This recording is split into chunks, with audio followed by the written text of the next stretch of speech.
Oh God, is this the perfect way to transition by saying that, hey, Russians do some weird shit by mentioning Artemy Panarin supporting Alexei Navalny?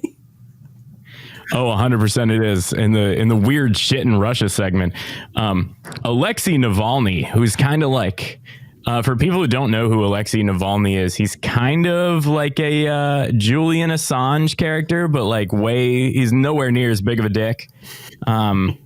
He's like basically Putin's biggest critic, and so Putin tried to poison him and he lived. So he left Russia very smartly. However, he returned to Russia. And when he returned to Russia, he did it with kind of like a dead man switch situation in case he got arrested or whatever. And it included a video of Putin's house, which if you're listening to this and you're American, you're like, yeah, no shit. Putin's house is huge. It's actually the largest private residence in the world.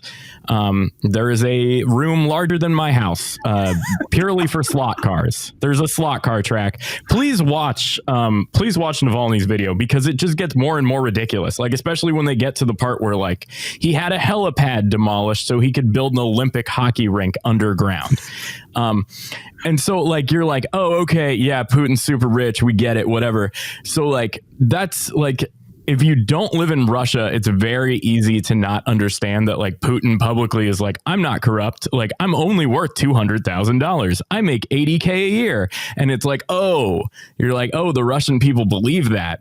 And so somebody that's so corrupt and is known for his crime boss like antics, it's interesting. I mean, obviously Panarin has stepped up against him before and criticized Putin, but to show support for Alexei Navalny so boldly. I mean, obviously Panarin from the Ural Mountains, so it's not like he's got like a lot to go back to. No offense to the Ural Mountains, but I don't know. I think it's interesting to see athletes going up against this regime in a time. It's a very scary regime to go up against. Yeah, I mean, it's not the first time that he's spoken out, and he wasn't the only one to do so. You had the likes of Alex Radulov in Dallas, Nikita Zadorov now in Chicago, also liking the tweet, endorsing the tweet.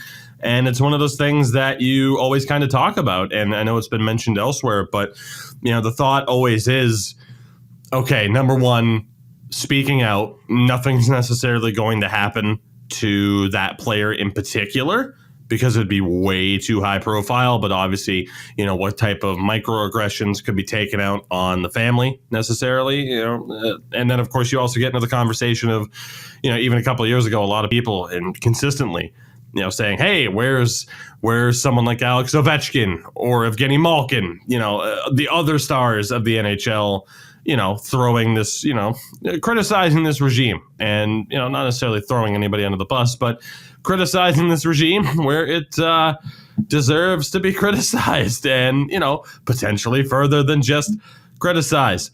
But yeah, obviously too, it's one of those things where it comes down to, what players are against that particular regime and just don't view it as necessarily worth it versus the players that, are, whether or not it's putting on an act and saying, I support this just to shelter themselves or actually support it. It's something that always gets brought up every once in a while.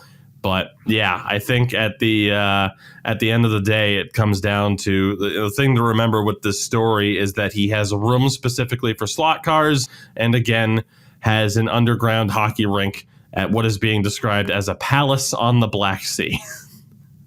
You really need to, like, next stream, like, screw playing video games. You really just need to live stream this video because this the video that is the tour of the palace is like such your sense of humor. You'll be able to get so much content out of it. I can't describe it really, but there's a room that they call an aqua discotheque. It's like a pool and a nightclub. Just stream it. You'll enjoy yourself. God, I mean, how could I not? Man, they just tried to combine as many words as they possibly could. Jesus.